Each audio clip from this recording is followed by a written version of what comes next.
Hello everyone, welcome back to our channel Nive Academy. I am Jyoti and your chemistry educator. 60 day challenge में आज हम बात करेंगे NMR spectroscopy के बारे में। एनएमआर स्पेक्ट्रोस्कोपी को 3 पार्ट में डिस्कस करेंगे। फर्स्ट रहने वाला है प्रोटॉन एनएमआर, सेकंड होगा 13 कार्बन एनएमआर एंड थर्ड होगा हमारे पास 31 फॉस्फोरस एनएमआर। तो आज की क्लास में हम डिस्कस करने वाले हैं प्रोटॉन एनएमआर के बारे में, जिसका फर्स्ट टॉपिक रहने वाला है कॉन्सेप्ट ऑफ मैग्नेटिक न्यूक्लियाई। हम बात करेंगे प्रोटॉन एनएमआर। फर्स्ट टॉपिक है कॉन्सेप्ट ऑफ मैग्नेटिक न्यूक्लियाई।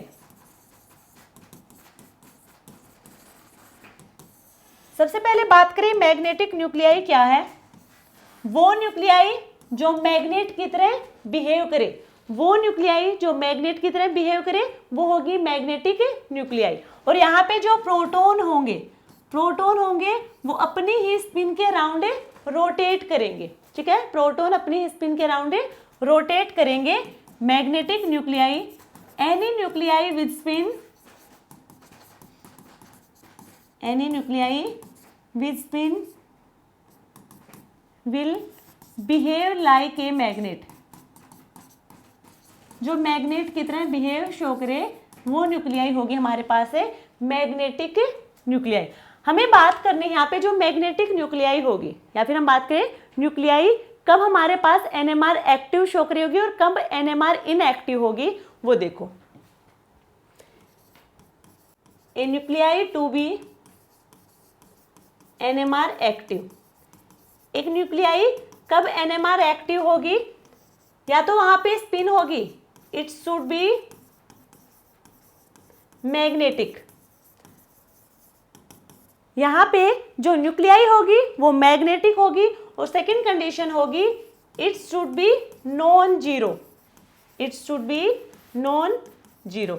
या तो न्यूक्लियाई हमारे पास मैग्नेटिक हो और दूसरी कंडीशन है नॉन जीरो हो। नॉन जीरो का मतलब होगा यहाँ पे I is equal to not zero. I is equal to not zero यानी कि वहां पे जो न्यूक्लियाई होगी वो एनएमआर एक्टिव होगी। यदि I is equal to zero है, if I is equal to zero then nuclei हमारी होगी यहाँ पे एनएमआर इनएक्टिव, एनएमआर इनएक्टिव होगी और उसे हम कहेंगे नॉन मैग्नेटिक न्यूक्लियाई,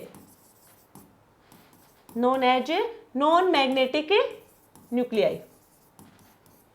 क्लियर यहां तक सबको। अब नेक्स्ट देखो, हमारे पास एक न्यूक्लियन है। हम न्यूक्लियर मॉडल की बात करें। अब न्यूक्लियर मॉडल में हमारे पास न्यूक्लियन है, न्यूक्लियन के अंदर प्रोटॉन एंड न्यूट्रॉन होंगे, सबको पता है। ये न्यूक्लियन है, न्यूक्लियन के अंदर होंगे प्रोटॉन और neutron.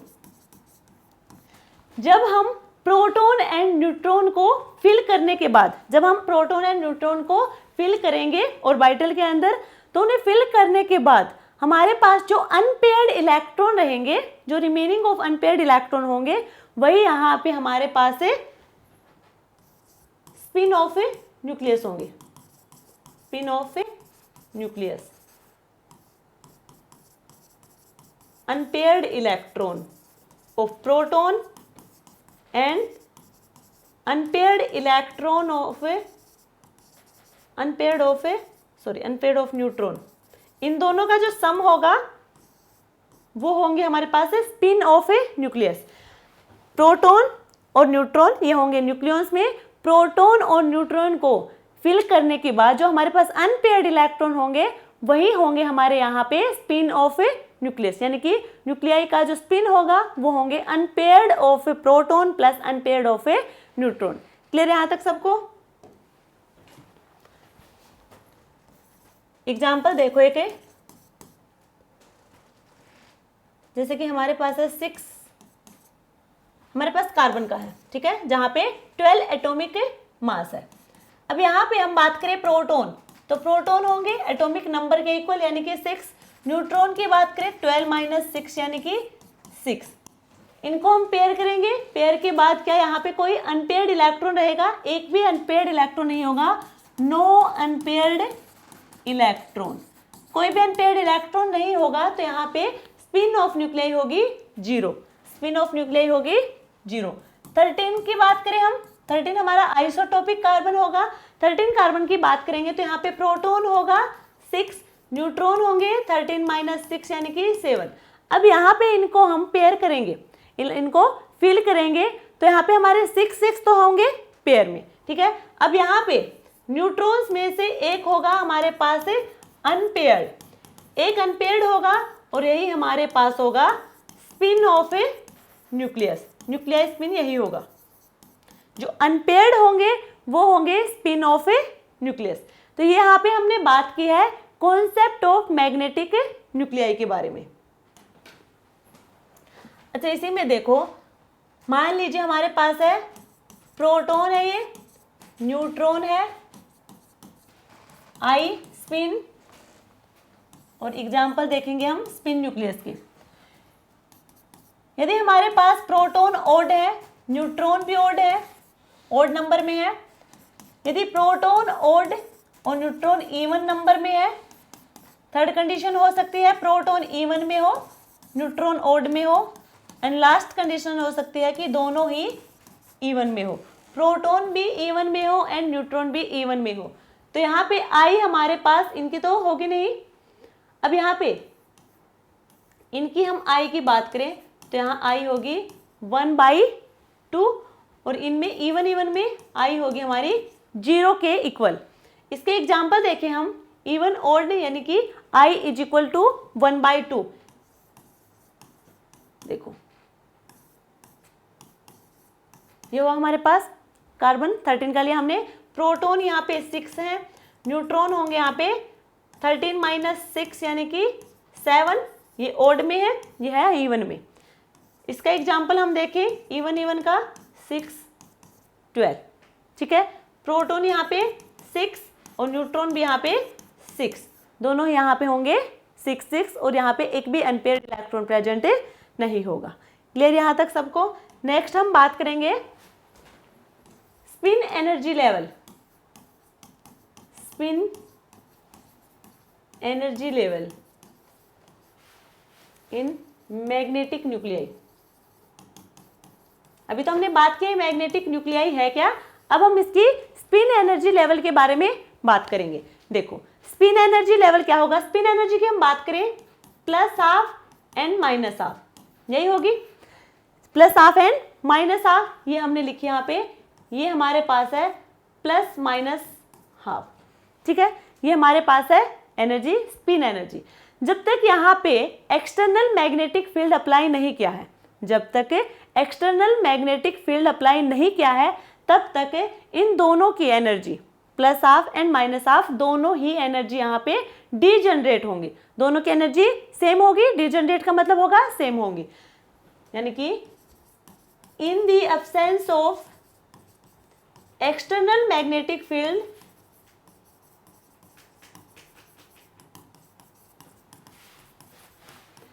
the spin energy level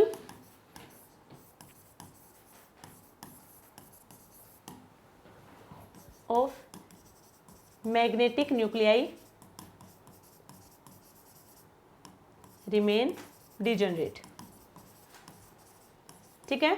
जब तक यहाँ पे हमने एक्सटर्नल मैग्नेटिक फील्ड अप्लाई नहीं किया, मैग्नेटिक फील्ड को हम रिप्रेजेंट करेंगे बी नोट से, जब तक यहाँ पे मैग्नेटिक फील्ड अप्लाई नहीं किया गया है तब तक यहाँ पे दोनों की एनर्जी सेम होगी। क्लियर है, डिजनरेट होंगी, दोनों की एनर्जी सेम, दो एनर्जी होंगी यहाँ पे। एक होगी हमारे पास एनर्जी यहाँ पे लाइन एनर्जी एंड सेकेंड होगी यहाँ पे ओपोज एनर्जी। अलाइन एनर्जी होगी वो होगी लो एनर्जी, अलाइन एनर्जी होगी लो एनर्जी और ओपोज एनर्जी होगी high energy. Align energy low energy यानी कि +1/2, हाई एनर्जी -1/2, ठीक है। 2 टाइप की एनर्जी यहाँ पे अलाइन एनर्जी है और ओपोज एनर्जी है। अलाइन एनर्जी यानी कि लो एनर्जी, लो एनर्जी यानी कि हम नीचे लिखेंगे, बॉटम में लिखेंगे, जिसकी स्पिन एनर्जी वैल्यू होगी +½ और ओपोज एनर्जी होगी वो होगी हाई एनर्जी, वो होगी हमारी -½ एनर्जी स्पिन एनर्जी। क्लियर। जब तक हमने यहाँ पे एक्सटर्नल मैग्नेटिक फील्ड अप्लाई नहीं किया है तब तक ये दोनों एनर्जी हमारी सेम होंगी, सेम लेवल पे होंगी। जैसे ही हमने यहाँ पे एक्सटर्नल मैग्नेटिक फील्ड अप्लाई किया तब ये होंगी हमारे पास है, दोनों सेम नहीं होंगी, अब डिफरेंट हो जाएंगी। तो ये होंगे हमारे पास ओपोज एनर्जी और ये होगी अलाइन एनर्जी। ये लो एनर्जी है +1/2 और ये होगी -1/2। ठीक है, ये जब तक हमने एक्सटर्नल मैग्नेटिक फील्ड अप्लाई नहीं किया तब तक दोनों एनर्जी, अलाइन एनर्जी और ओपोज एनर्जी, दोनों की एनर्जी सेम होगी, डीजनरेट होंगे। जैसे यहाँ पे हमने ये अप्लाई किया एक्सटर्नल मैग्नेटिक फील्ड, तो इनकी जो डीजनरेसी होगी वो ब्रेक कर जाएगी। डीजनरेसी ब्रेक करेगी तो अलाइन एनर्जी हमारी लो एनर्जी होगी, ओपोज एनर्जी हमारी हाई एनर्जी होगी, जिसकी वैल्यू -½ होगी। In the presence of external magnetic field,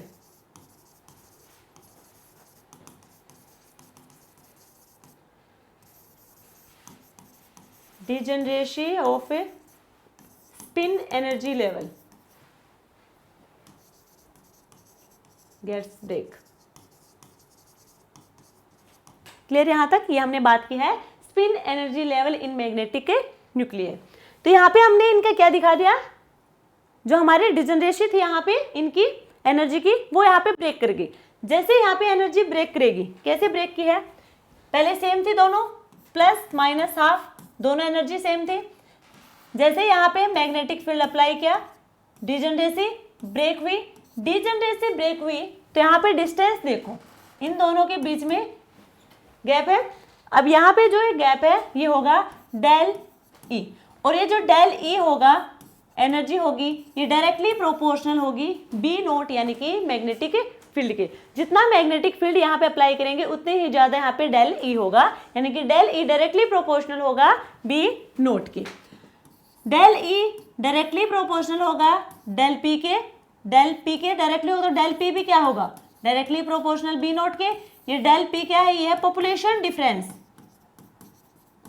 population difference. यहाँ इन दोनों के बीच में क्या होगा, ये पॉपुलेशन डिफरेंस, और पॉपुलेशन डिफरेंस भी डायरेक्टली प्रोपोर्शनल होगा मैग्नेटिक फील्ड के। जितना ज्यादा यहाँ पे मैग्नेटिक फील्ड अप्लाई करेंगे उतने ही ज्यादा यहाँ पे पॉपुलेशन डिफरेंस होगा। क्लियर है? अब यहाँ पे मैग्नेटिक फील्ड अप्लाई करके देखते हैं। देखो, मान लीजिए हमारे पास मैग्नेटिक फील्ड अप्लाई किया है, तो यहाँ पे ये हमारे पास है लो एनर्जी, ये हमारे पास है हाई एनर्जी। हाई एनर्जी और लो एनर्जी जब हमने यहाँ पे अप्लाई कर दिया मैग्नेटिक फील्ड, तब ये दोनों कभी भी सेम अमाउंट में नहीं हो सकती। लो एनर्जी और हाई एनर्जी कभी भी सेम अमाउंट में नहीं होंगी। यदि दोनों इक्वल हो गई तो वहां पे रिजल्ट नहीं आएगा। रिजल्ट मिल रहा है हमें यहाँ पे, तब तक वहां पे दोनों एनर्जी सेम नहीं है। ठीक है, मान लीजिए, मान के चलते हैं हमारे पास लो एनर्जी यहाँ पे कितने परसेंटेज में है, 51% में है। ये हमारे पास है अलाइन एनर्जी, और अलाइन एनर्जी होगी हमारी 51% में। तो यहाँ पे जो हाई एनर्जी है, ओपोज एनर्जी है, वो होगी 49%। 49% होगी क्योंकि टोटल 100% होगी, टोटल एनर्जी 100% होगी। अब यहाँ पे हमने मैग्नेटिक फील्ड अप्लाई किया, एनर्जी यहाँ पे क्या होगी, यहाँ पे इसकी जो डिजनरेशन होगी एनर्जी की वो ब्रेक कर जाएगी। अब इन दोनों की जो एनर्जी होगी वो डिफरेंट होगी, सेम नहीं होगी। ये नहीं हो सकता कि 50-50 कर दे। यदि 50-50 कर देंगे तो वहां पे जो पॉपुलेशन डिफरेंस होगा वो 0 के इक्वल होगा। क्लियर है? ये तो हमारा इतना था। नेक्स्ट हम बात करें, हमने यहाँ पे ले लिया 52% ले लिया हमने लो एनर्जी, तो यहाँ पे कितना आएगा, 48%। ठीक है, मान लीजिए यहाँ पे हमने ले लिया 55%, तो अपोज एनर्जी होगी 45%। ठीक है, और ये होता जाएगा इनके बीच का जो डिफरेंस है ये होगा पॉपुलेशन डिफरेंस। ये हमने मानी है, ये कोई वैल्यू एग्जैक्ट गिवन नहीं है, मान के देखा, हम सिर्फ समझने के लिए वैल्यू मान रहे हैं, याद करने की भी नीड नहीं है। ठीक है, 100% है, नीचे जितना होगा माइनस कर देंगे उतने ऊपर आ जाएगी। ठीक है, ये थी हमारी।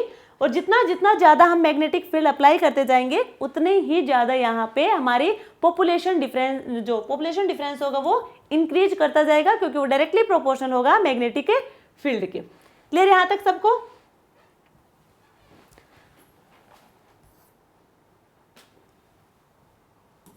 नेक्स्ट देखते हैं हम,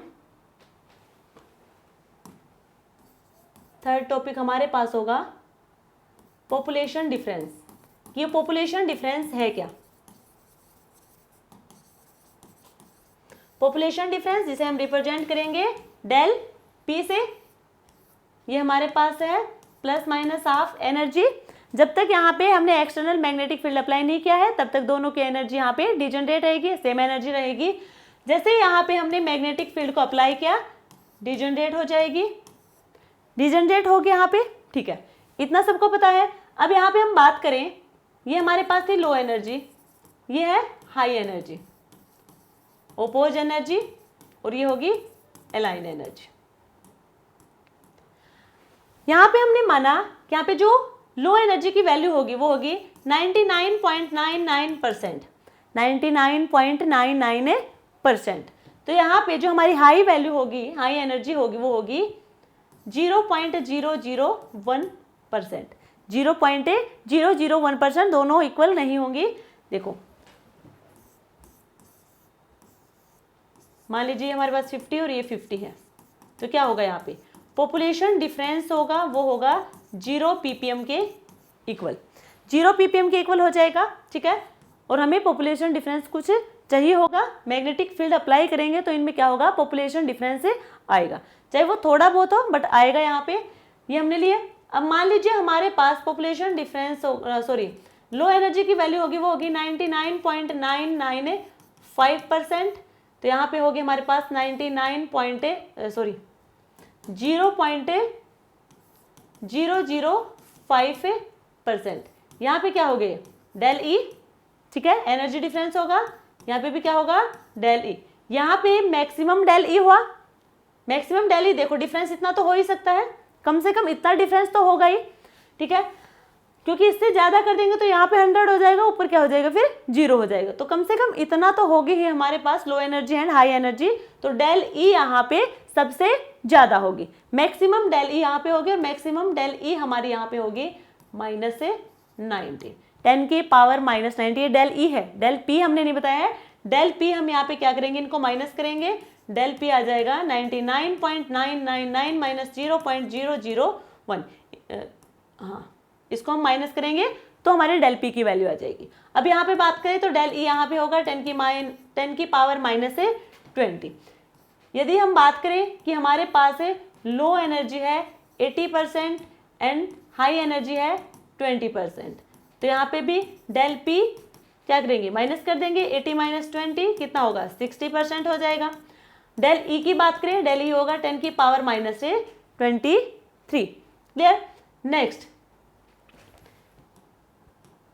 ये तो हमने माना है कि मैक्सिमम डेल ई ये हो सकती है, क्योंकि लो एनर्जी मैक्सिमम यही हो सकती है और हाई एनर्जी मैक्सिमम ये हो सकती है, ठीक है। अब हम बात करेंगे कि मिनिमम कितनी हो सकती है, मिनिमम कितनी हो सकती है, तो मिनिमम होगी 50.0004, 49.9996, ये होगी हमारे पास, ठीक है।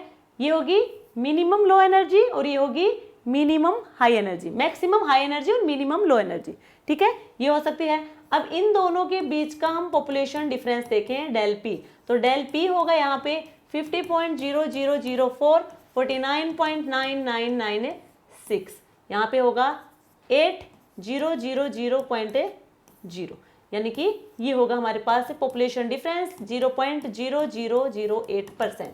यदि हम इसको ही पीपीएम में लिखे, पीपीएम हम बाद में बताएंगे, ठीक है, पीपीएम होगा क्या, एक बार यहाँ बता दें, पीपीएम होगा डायरेक्टली हम 8 के को लिख देंगे 8 ppm, पीपीएम पार्ट्स पर मिलियन, ठीक है, वो हम क्यों यूज कर रहे हैं वो भी हमें आगे बताएंगे। तो ये हमने बात किया है पॉपुलेशन डिफरेंस के बारे में, ठीक है। ये हो सकता है हमारे पास है maximum low energy, minimum high energy, minimum low energy, maximum high energy, ठीक है। और डेल पी इन दोनों का डिफरेंस देख लेंगे, और ये होगी डेल ई, डेल ई यहाँ पे हमारी सबसे ज्यादा होगी मैक्सिमम एनर्जी, और यहाँ पे होगी मिनिमम एनर्जी। क्लियर है यहाँ तक सबको। मान लीजिए हमारे पास, हमने मान लिया यहाँ पे टोटल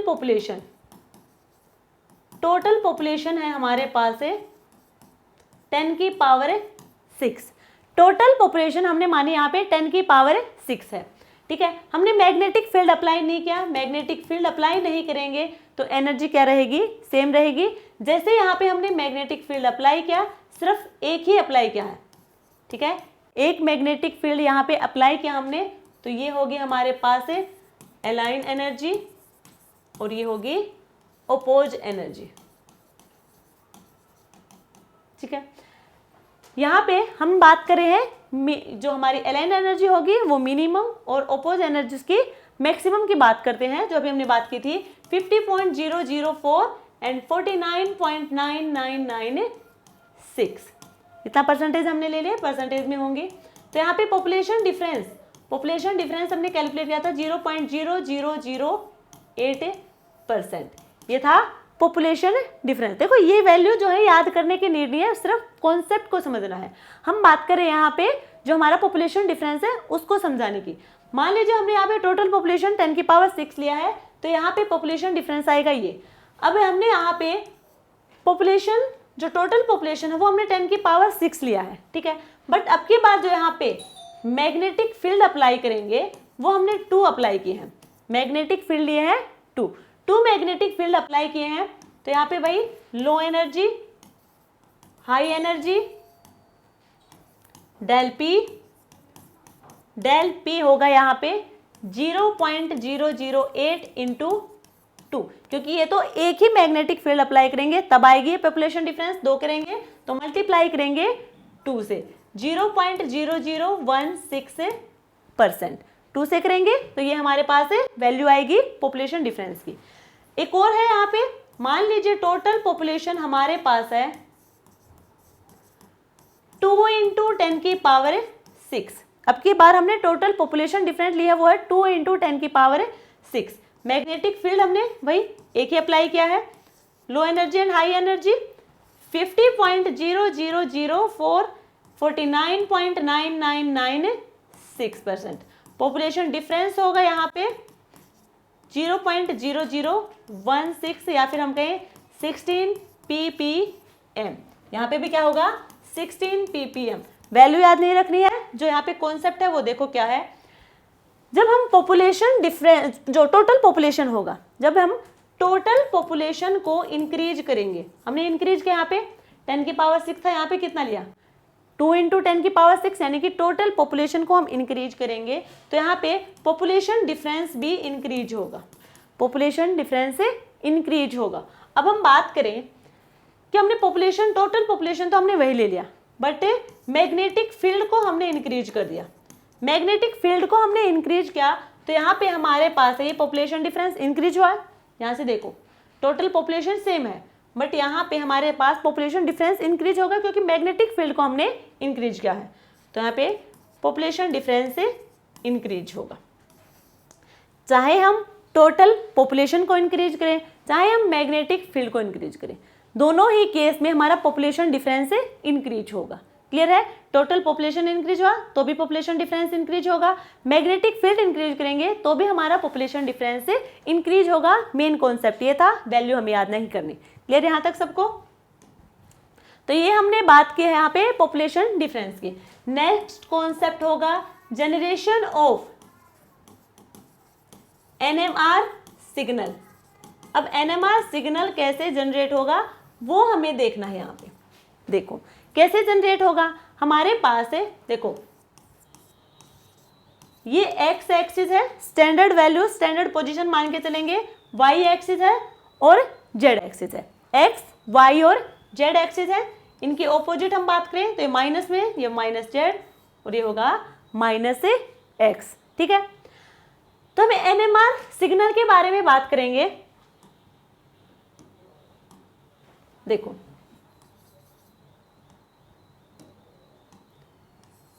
जब भी हम, अच्छा एक कॉन्सेप्ट है इससे पहले, perceptual ratio and gyromagnetic ratio. ठीक है, ये जो गायरोमैग्नेटिक रेशियो है इसे हम रिप्रेजेंट करेंगे गामा से। परसेप्शनल रेशियो या फिर हम कहें परसेप्शनल फ्रीक्वेंसी, परसेप्शनल फ्रीक्वेंसी जिसे हम PF से रिप्रेजेंट करेंगे, और ये जो PF होगी is equal to gamma B nought. Precessional frequency gamma होगा हमारे पास गायरो मैग्नेटिक रेशियो, और B नोट होगा यहाँ पे मैग्नेटिक फील्ड। ठीक है, ये जो गायरो मैग्नेटिक रेशियो है गामा, ये डिफरेंट एलिमेंट के लिए डिफरेंट वैल्यू देगा। यदि हम बात करें प्रोटॉन के लिए तो गायरो मैग्नेटिक रेशियो प्रोटॉन के लिए होगा 42.57 मेगाहर्ट्ज पर टेस्ला। ठीक है, ये होगा प्रोटॉन के लिए। यदि हम बात करें कार्बन के लिए 10.705 मेगाहर्ट्ज पर टेस्ला। ये जो यहाँ पे कार्बन हमने लिया है गायरो मैग्नेटिक रेशियो जो कार्बन के लिए है, वो कार्बन यहाँ पे है 13 कार्बन, यानी कि कार्बन का हमने आइसोटोप लिया है। यहाँ तक समझ आया सबको? ये हमने वैल्यू बताई है गायरो मैग्नेटिक रेशियो की। ठीक है, और PF परसेशनल फ्रीक्वेंसी होगी।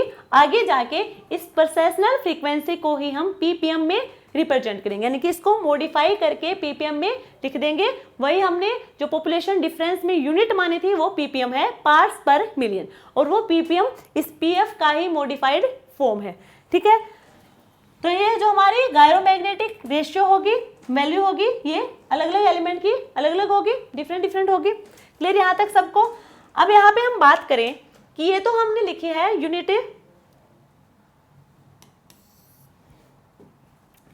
Unit of gamma. इसकी 2 यूनिट होंगी, एक तो होगी मेगाहर्ट्ज पर टेस्ला और सेकंड होगी रेडियन पर सेकंड पर टेस्ला। 2 टाइप की यूनिट होंगी, एक होगी मेगाहर्ट्ज पर टेस्ला, रेडियन पर सेकंड पर टेस्ला। मेगाहर्ट्ज पर टेस्ला तो ये हमने बता दी कि हमारे पास है मेगाहर्ट्ज पर टेस्ला। पे बात करनी है गायरोमैग्नेटिक रेशियो ऑफ हाइड्रोजन यानी कि प्रोटॉन, उसके लिए 42.57 मेगाहर्ट्ज पर टेस्ला है। इसको हमें कन्वर्ट करना है रेडियन पर सेकंड पर टेस्ला में। कैसे करेंगे? पहले इसको हम कन्वर्ट करेंगे हर्ट्ज में, यानी कि जो मेगा है इसको हम रिमूव करेंगे, हटाएंगे तो हमारे पास होगा 42.57 इंटू 10 की पावर 6 हर्ट्ज पर टेस्ला। इसको हम कन्वर्ट करेंगे अब रेडियन पर सेकंड पर टेस्ला में, तो इसको हम मल्टीप्लाई कर देंगे 2 पाई से। 2 पाई से मल्टीप्लाई करेंगे इसको तो हमारे पास वैल्यू आएगी रेडियन पर सेकंड पर टेस्ला में। क्लियर यहाँ तक सबको? ये आएगी प्रोटॉन की। सिमिलर हमारे कार्बन की होगी। कार्बन को भी हम क्या करेंगे, पहले इसको हर्ट्ज में कन्वर्ट करेंगे और उसके बाद हम उसको 2 पाई से मल्टीप्लाई कर देंगे, रेडियन पर सेकंड पर टेस्ला में इसकी वैल्यू आ जाएगी। तो ये बात की थी हमने गायरोमैग्नेटिक रेशियो के बारे में। अब हम बात कर रहे थे जनरेशन ऑफ NMR सिग्नल। देखो सबसे पहले एक बात देखो, हमने बात की यहाँ पे perceptual frequency.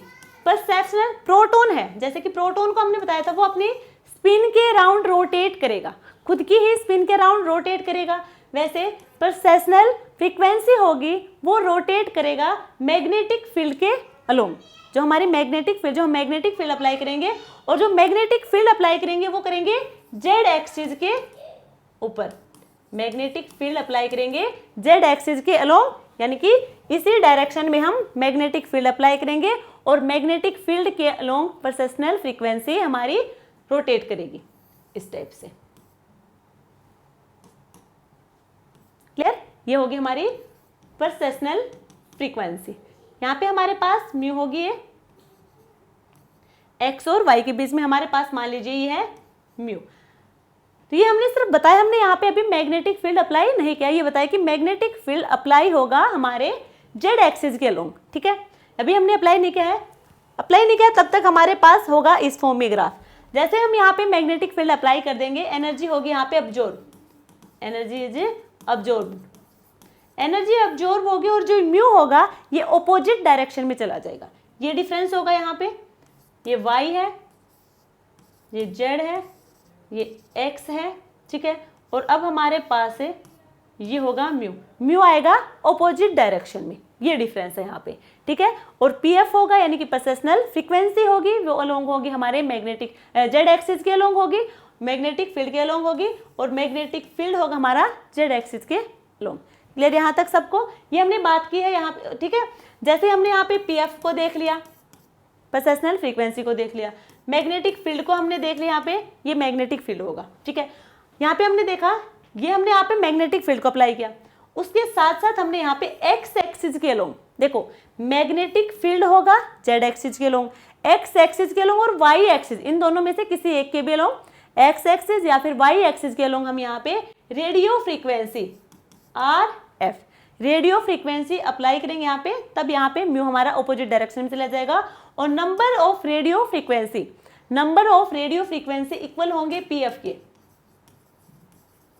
Radio frequency equal to PF होगा precessional frequency, clear. Precessional frequency Z axis के अलोंग होगा, अलोंग जेड एक्सिस, और रेडियो फ्रीक्वेंसी होगा हमारा along with X and Y axis, ये एक्स एंड वाई एक्सिस के अलोंग होगा, और मैग्नेटिक फील्ड होगा वो हमारा जेड एक्सिस के अलोंग होगा। क्लियर यहाँ तक सबको? ये हमने बात किया, और जैसे ही हमने इसे अप्लाई कर देंगे यहाँ पे एनएमआर सिग्नल देने के लिए यहाँ पे रेडी होगा हमारा ये न्यूक्लियाई, एनएमआर सिग्नल देने के लिए रेडी होगा जब हम वहाँ पे परसेप्शनल फ्रीक्वेंसी, रेडियो फ्रीक्वेंसी और मैग्नेटिक फील्ड अप्लाई कर देंगे, तो एनएमआर सिग्नल मिलने के लिए हमें तैयार होगा ये वाला ग्राफ। अब हम बात करेंगे generation of a pulse NMR signal, generation of a pulse NMR signal. अब इसमें क्या फर्क है, देखो अभी हमने बात की जनरेशन ऑफ एनएमआर सिग्नल, अब हम बात करें generation of a pulse NMR signal, इन दोनों में डिफरेंस क्या है? तो एनएमआर में तो हमने बात की यहाँ पे जेड वाई एक्स, यहाँ पे हमारे पास म्यू है, ठीक है। यहाँ पे हमने मैग्नेटिक फील्ड अप्लाई किया है, यहाँ पे हमने रेडियो फ्रीक्वेंसी लगाई यहाँ पे, तो हमें यहाँ पे एनर्जी अब्जॉर्ब होगी, जैसे एनर्जी अब्जॉर्ब होगी हमें मिलेगा यहाँ पे जेड वाई, ये एक्स है, और म्यू हमें मिलेगा ऑपोजिट डायरेक्शन में, म्यू हमें ऑपोजिट डायरेक्शन में मिल जाएगा। ये हमने बात की थी जनरेशन ऑफ एनएमआर सिग्नल की। अब हम बात करेंगे पल्स एनएमआर सिग्नल। ये पल्स एनएमआर सिग्नल क्या होगा, ये हमारे पास ही एनर्जी ±1/2, जैसे यहाँ पे हमने मैग्नेटिक फील्ड अप्लाई किया तो ये हमारे पास लो एनर्जी है, ये होगी हाई एनर्जी यानी कि -1/2, लो एनर्जी +1/2। यहाँ पे जो एनर्जी डिफरेंस होगा, हम बात करें यहाँ पे एनर्जी डिफरेंस की, पॉपुलेशन डिफरेंस की नहीं, डेल ई की बात करें हैं, डेल ई यहाँ पे लेस है, ठीक है, जो हमने बात की थी 50.0004% और यहाँ होगा 49.9996%। इन दोनों के बीच का जो पॉपुलेशन डिफरेंस होगा वो होगा 0.008% या फिर हम कहें 8 ppm पॉपुलेशन डिफरेंस था। एनर्जी डिफरेंस यहाँ पे सबसे कम था, एनर्जी डिफरेंस सबसे ज्यादा वहां पे था जहां पे लो एनर्जी सबसे ज्यादा और हाई एनर्जी की वैल्यू सबसे कम होगी, वहां पे एनर्जी डिफरेंस ज्यादा था। जैसे यहाँ पे एनर्जी डिफरेंस कम हुआ due to presence of less energy difference, energy difference कम होने पर जो स्पिन एनर्जी लेवल होगा, स्पिन एनर्जी लेवल, जो स्पिन एनर्जी लेवल होगा मैग्नेटिक न्यूक्लियाई का,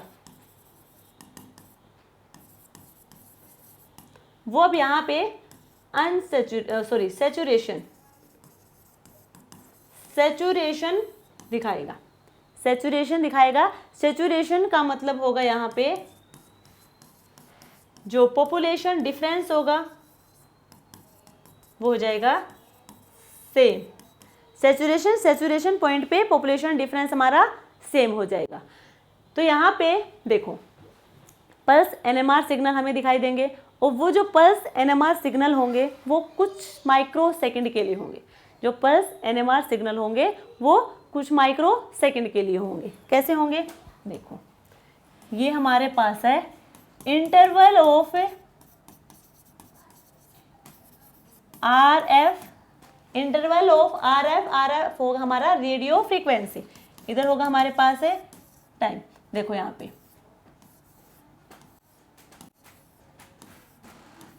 देखो, ये है यहां से यहां तक, ठीक है, ये होगा पल्स ड्यूरेशन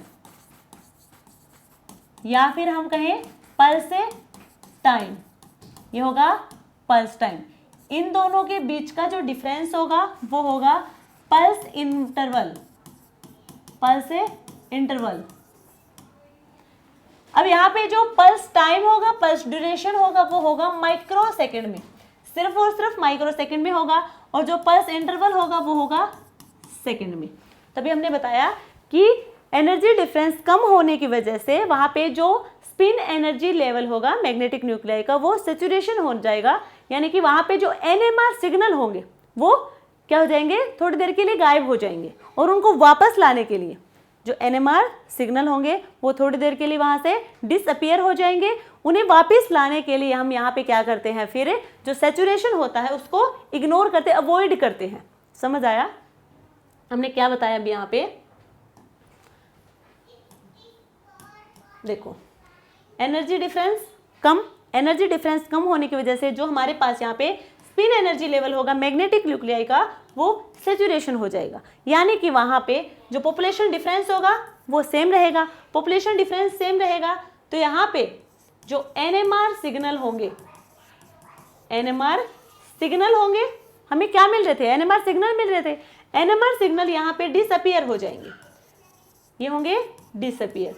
वापिस इन्हें लाने के लिए, इन्हें रिटेन करने के लिए हमें करना होगा यहाँ पे जो ये सैचुरेशन है इसको अवॉइड करना होगा।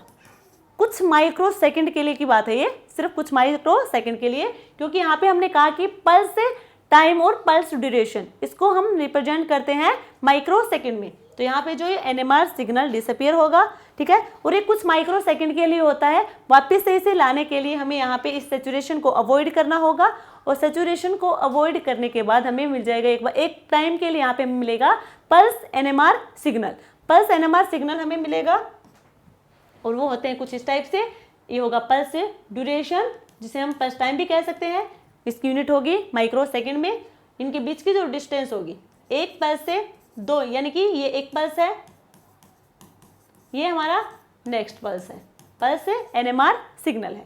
इन दोनों के बीच की जो डिस्टेंस होगी ये होगी हमारे पास पल्स इंटरवल, जिसे हम रिप्रेजेंट करेंगे सेकंड में, ठीक है, इसको हम सेकंड में बताएंगे। और एक होता है यहाँ पे पल्स एंगल, एक होता है यहाँ पे पल्स एंगल, उसे भी हम अभी बताएंगे। जैसे 90 डिग्री पे हम रोटेट करें, 180 पे रोटेट करें, 270 पे, 360 पे रोटेट करेंगे तो कितना हमारे पास वहाँ पे पल्स टाइम आएगा वो भी हम यहाँ पे बताएंगे। और जो हमें यहाँ पे एनएमआर सिग्नल मिलेंगे, पल्स एनएमआर सिग्नल, ठीक है, वो तो हमें माइक्रो सेकंड के लिए ही बात होती है, पल्स एनएमआर वो सिग्नल होंगे, क्योंकि एक्चुअल में तो हमें एनएमआर सिग्नल ही मिलेंगे, बट कुछ माइक्रो सेकंड के लिए जो एनएमआर सिग्नल होंगे वो डिसअपियर हो जाएंगे। उस टाइम पे हम सैचुरेशन को अवॉइड कर देंगे, तब हमें मिलेंगे पल्स एनएमआर सिग्नल। तो माइक्रो सेकंड के लिए ही मिलते हैं, ठीक है, वो सब हम दिखाएंगे। जो यहाँ पे सिग्नल होंगे वो हमें कैसे मिलेंगे। सबसे पहले हम बात करेंगे रिलैक्सेशन टाइम। रिलैक्सेशन टाइम, यदि हम प्रोटॉन के लिए रिलैक्सेशन टाइम की बात करें, रिलैक्सेशन टाइम होगा 0.1 से 1 सेकेंड तक। कार्बन के लिए हम बात करें रिलैक्सेशन टाइम होगा 1 सेकेंड से 90 सेकेंड तक, ये होगा रिलैक्सेशन टाइम। क्लियर है? और हम बात करें रिलैक्सेशन टाइम है क्या, रिलैक्सेशन टाइम होगा according to uncertainty principle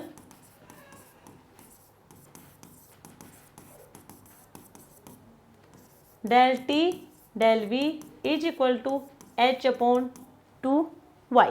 del T यहाँ पे होगा रिलैक्सेशन टाइम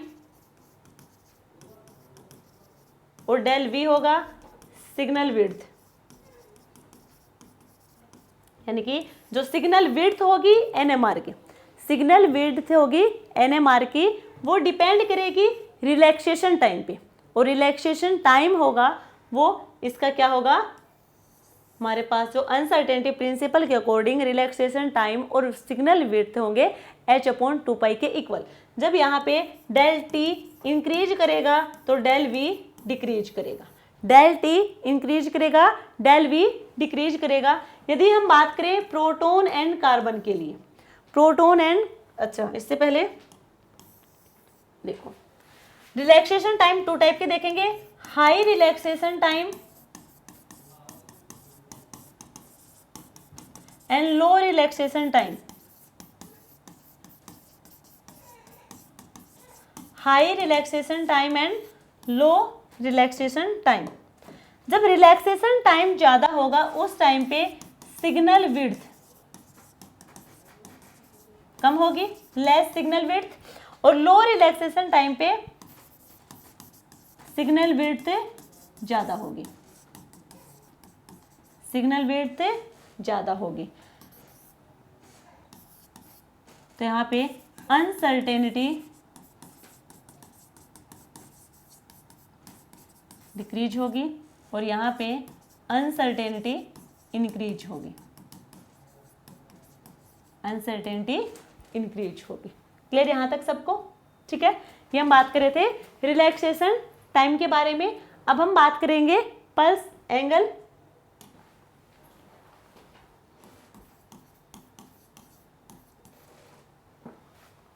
अच्छा पल्स देखो पहले, ये हमारे पास थे interval of R F time, ये पल्स थे, और डिस्टेंस बिटवीन टू पल्स होगा हमारे पास पल्स से इंटरवल। ठीक है, यदि हम यहां से और यहां तक इस ग्राफ को थोड़ा डिटेल में बात करें, देखो ये हमारे पास पल्स है, ठीक है, और इसको हम कहेंगे यहाँ पे जितना टाइम लगेगा वो होगा पल्स टाइम, और जो रिप्रेजेंट करेंगे माइक्रो सेकंड में। क्लियर? तो यहाँ पे हमने बताया था पल्स से टाइम जो लगेगा वो एक माइक्रो सेकंड में होगा। ठीक है, जो हमारा NMR सिग्नल होगा डिसअपेयर हो जाएगा, सेचुरेशन को हम अवॉइड करेंगे, तो वहाँ पे जो हमें पल्स NMR सिग्नल मिलेगा वो होगा, उसके बाद हमें वापस से NMR सिग्नल मिलेगा, और ये होंगे हमारे NMR सिग्नल। ठीक है, NMR सिग्नल होंगे। उसके बाद मान लीजिए हमारे पास कितने हो सकते हैं, कितने भी हो सकते हैं। ठीक है, जैसे जैसे ये हमारे पास पल्स इंक्रीज होंगे, नंबर ऑफ पल्स इंक्रीज होंगे, then number of scans increase होंगे, ये होंगे NSA नंबर ऑफ स्कैन्स। ठीक है, जितने नंबर होंगे हमारे पल्स के उसको हम मल्टीप्लाई कर देंगे इससे, तो वो हो जाएंगे हमारे नंबर ऑफ स्कैन्स। क्लियर यहाँ तक सबको? तो ये यहाँ तक जो वैल्यू, और ये हमारे पास है NMR सिग्नल आया, और यहाँ पे ये हमारे पास होगा पल्स एंगल, जिसे हम रिप्रेजेंट कर देंगे D1 से। क्लियर यहाँ तक? अब हम बात करेंगे पल्स एंगल की।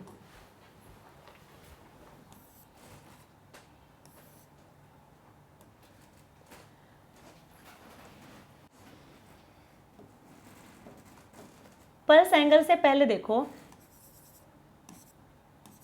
ये हमारे पास Y, Z और ये है X। हम बात करें यहाँ पे लो energy and high energy. Low energy ये तो हमारे पास है हाई एनर्जी, जिसे हम कहेंगे ओपोज एनर्जी, जो होगी -1/2, और इसको हम रिप्रेजेंट करेंगे इस टाइप से। ये होगी low energy, align energy plus 1/2, और इसको हम रिप्रेजेंट करेंगे इस टाइप से। क्लियर है? यानी कि इस टाइप से आपको दिखे वो होंगे हमारी लो एनर्जी, और इस फॉर्म में दिखे वो होगी हमारी ओपोज एनर्जी। अब ये देखो 6, इधर भी हमने, ये हम मान के चल रहे हैं, ऐसा कोई फिक्स है नहीं, ये भी हमने ली है 6। ठीक है, जो ऐसे रिप्रेजेंट करी है ये हमने क्या कहा था, अलाइन एनर्जी, यानी कि जो ऊपर की साइड है ये है अलाइन एनर्जी, और ये है, ये होंगे हमारी ओपोज एनर्जी। ऊपर भी कितनी है 6, नीचे भी कितनी है 6, दोनों यहाँ पे सेम है, ये भी 6 है और ये भी यहाँ पे 6 है। तो 6 6 क्या कर देंगे, दोनों एक दूसरे को कैंसिल कर देंगे। ये 6 से जो अलाइन एनर्जी होंगे 6 और जो ओपोज एनर्जी होंगे 6 एक दूसरे को कैंसिल आउट कर देंगे। तो यहाँ पे एक टर्म होगी हमारे पास है मैग्नेटिज्म। मैग्नेटिज्म जिसे हम रिप्रेजेंट करेंगे m नोट से। यदि हमें वहां पे मैग्नेटिज्म मिलता है तो उसको हम लिखेंगे z एक्सिस के अलोंग। यहाँ पे यदि मैग्नेटिज्म होगा वो होगा हमारा z एक्सिस के अलोंग। तो यहाँ पे तो सारी क्या होगी, कैंसिल आउट हो गई। मान लीजिए नेक्स्ट हमने लिया यहाँ पे 1 2 3 4 5 6 7 8, 1 2 3 4 5 6, ये हमारे पास x है, ये z है, ये y है और यहाँ पे म्यू भी होगा, ठीक है, वहाँ भी होगा। यहाँ पे कितनी हाफ ऊपर अलाइन एनर्जी होंगी 8, 6 होंगे हमारे पास ओपोज एनर्जी। तो 6 और 6 तो क्या हो जाएंगी, कैंसिल हो जाएंगी। रिमेनिंग होंगी 2 अलाइन एनर्जी और ये 2 अलाइन एनर्जी होंगी, यही मैग्नेटिज्म को शो करेंगी। और ये जो मैग्नेटिज्म को शो करेंगी ये हमारे due to presence of population difference 0.008%, इसकी वजह से हमें ये मैग्नेटिज्म शो होगा। और ये जो इन 2 अलाइन एनर्जी की वजह से मैग्नेटिज्म शो होगा वो होगा इस जेड एक्सिस के अलोंग, यहाँ पे ये हो जाएगा हमारा मैग्नेटिज्म। क्लियर यहाँ तक सबको।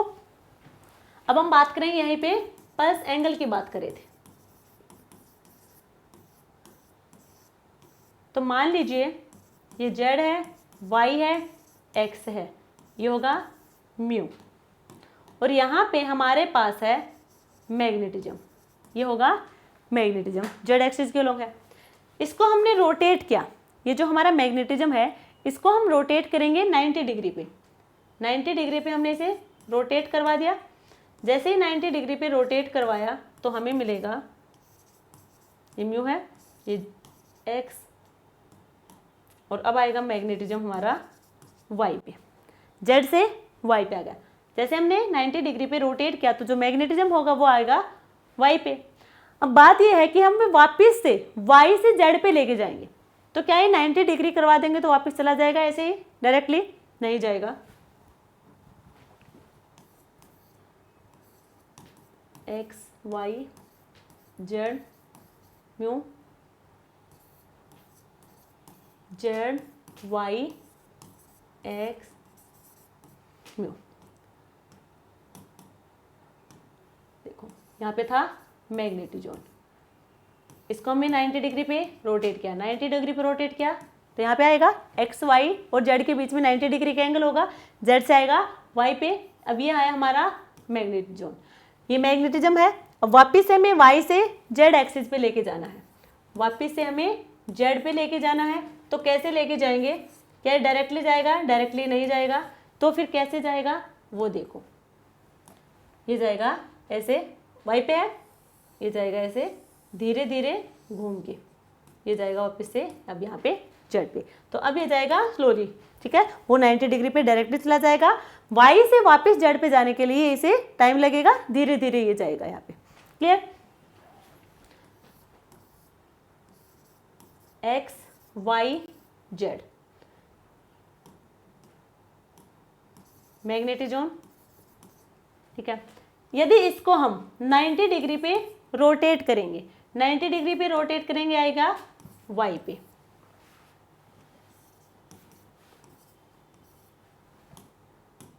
ये आया वाई, वाई पे आया मैग्नेटिज्म। अब हमें बात करनी है एंगल की, कि यहाँ पे पल्स एंगल होगा 90 डिग्री का लिया हमने, तो यहाँ पे जो एनएमआर सिग्नल होगा वो होगा इस टाइप से, ये हमें मिलेगा एनएमआर सिग्नल।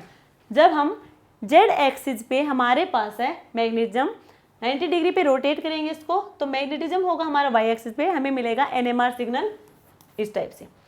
अब हमें इसी को 270 पे लेके आएंगे, 270 रोटेट करेंगे, 270 रोटेट करेंगे, यहाँ से कहाँ जाएगा, यहाँ पे 90, 180, 270 यहाँ पे जाएगा, Z Y X, अब जाएगा यहाँ पे मैग्नेट जोन, तो यहाँ पे भी हमें मिलेगा NMR,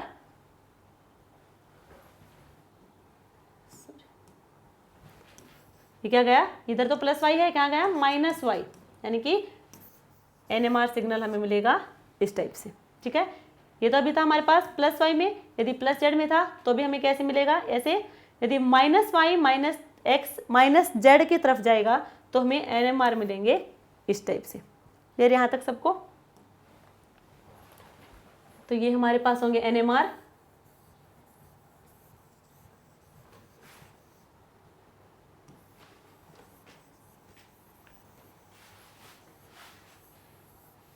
ये होंगे। ठीक है, ये होंगे यहाँ पे 180 डिग्री तक, ये होंगे 270 और इधर होगा 360, यहाँ पे होगा 90 डिग्री। तो NMR मिलेंगे हमें इस टाइप से। अब हम बात करें, ये तो हमने बात की थी एंगल की, पल्स टाइम की बात करें, कितना टाइम लगेगा यहाँ पे, 90 डिग्री रोटेट करेंगे तो वहाँ पे हमें मिलेगा 10 माइक्रो सेकेंड। 180 हम रोटेट करेंगे तो हमें लगेगा 20 माइक्रो सेकेंड, 270 डिग्री पे 30 माइक्रो सेकेंड एंड 360 डिग्री पे 40 माइक्रो सेकेंड, ये हमें यहाँ पे टाइम लगेगा। क्लियर है? ठीक है, हमने बात की थी मैग्नेटिक न्यूक्लियाई की।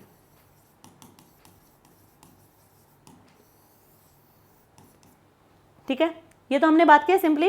अब हम बात करें मैग्नेटिक न्यूक्लियाई पे, स्टार्टिंग पे जाते हैं। एक तो होता है मैग्नेटिक न्यूक्लियाई और सेकंड होगा हमारे पास है non magnetic nuclei.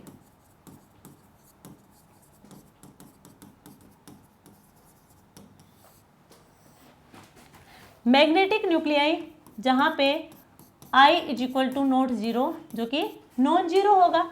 Non magnetic nuclei I is equal to zero होगा। ठीक है, अब हमने बताया, तो ये हमारा मिक्स का यूज नहीं करने वाले, हम यूज करेंगे मैग्नेटिक न्यूक्लियाई का। मैग्नेटिक न्यूक्लियाई में I is equal to not zero.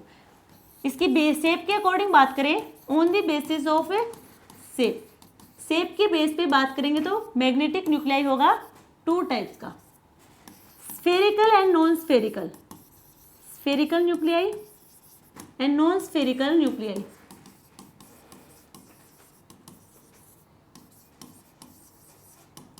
Spherical nuclei को हम कहेंगे non quadrupole, spherical nuclei also known as a non quadrupole nuclei, और non spherical nuclei also known as a quadrupole nuclei.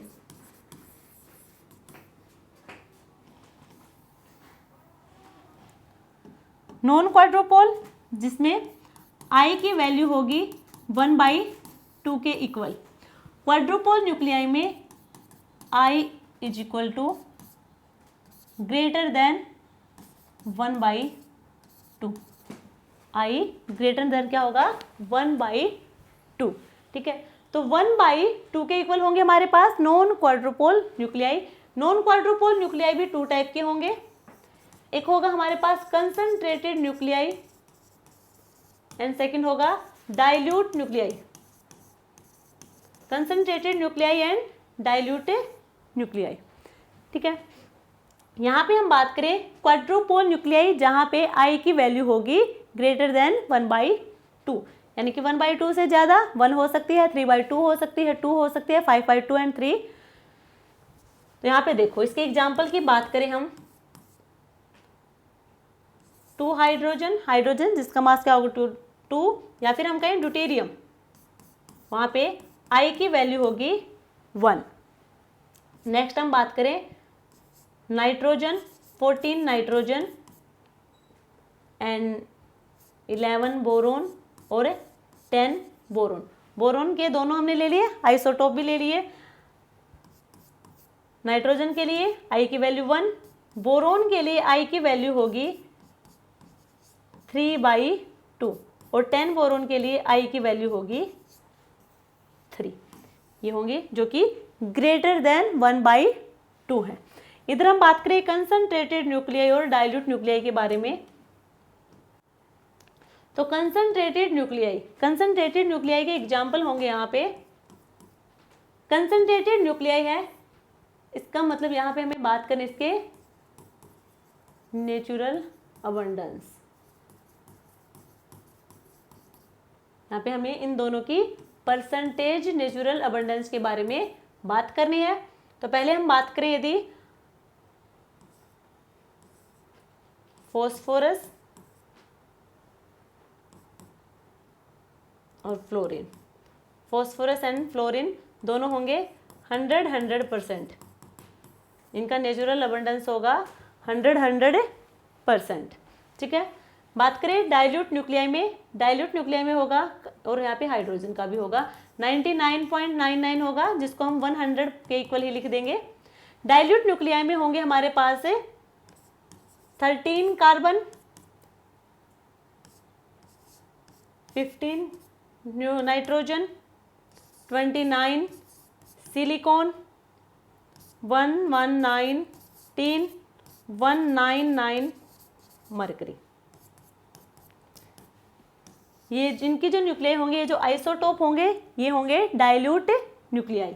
इनकी natural abundance होगी, carbon की तो होगी 1.1%, nitrogen होगी 0.37%, सिलिकॉन की होगी हमारे पास यहाँ पे 5.0%, टीन की होगी 16% और मरकरी की होगी 15%।